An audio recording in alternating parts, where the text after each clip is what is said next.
tulis je 143. Janji?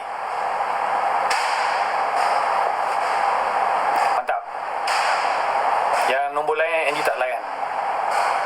Layan 143 je.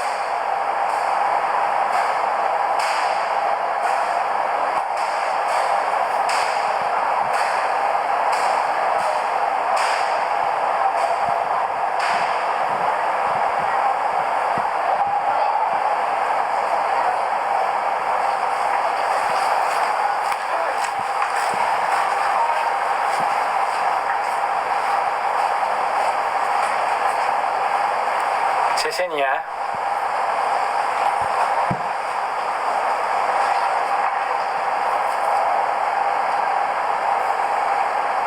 Tak masuk karakter ni. Orang tulis lagi nombor lain lah, aku masuk karakter terus.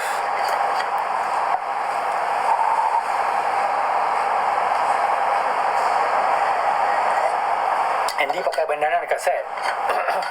Masuk set baru pakai. Sekarang belum lagi, so tak pakai lah.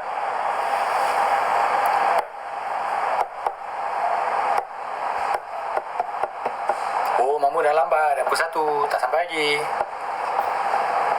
Mungkin dah sampai tengah tukar baju ke make up ke apa lah.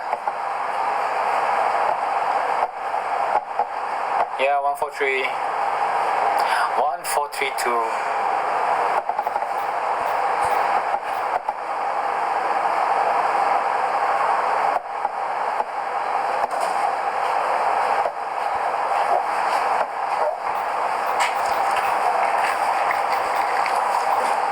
Lagi lah Papa Zola, tapi ada dengan kata Papa Zola macam best kan. Nampak dia dah mencecah 50 juta. Mantap Papa Zola. Nampak macam best kan cerita tu.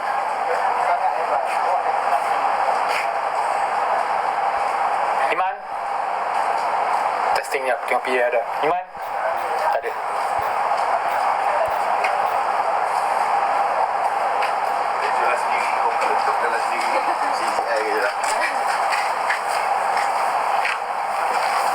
Pengorbanan seorang ayah. Tadi janji tunggu abang. Wah! Nah, korang punya apa dream come true lah ni. Sampai dah. Abang mamu kita. Hello fuckers. Ya, sampai dia dah beli salam. Dia bagi salam yang best. Sabar dah. Buat je buat violation dekat TikTok. Okey. Kau baru sampai ke? Aku 11. Dia dari 10 jadi 11. Tapi dah biasalah bro.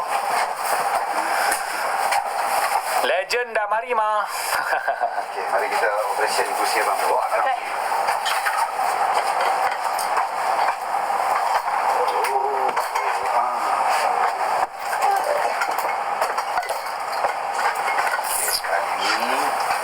Operation. Ni Tambah aksesori sorry bang.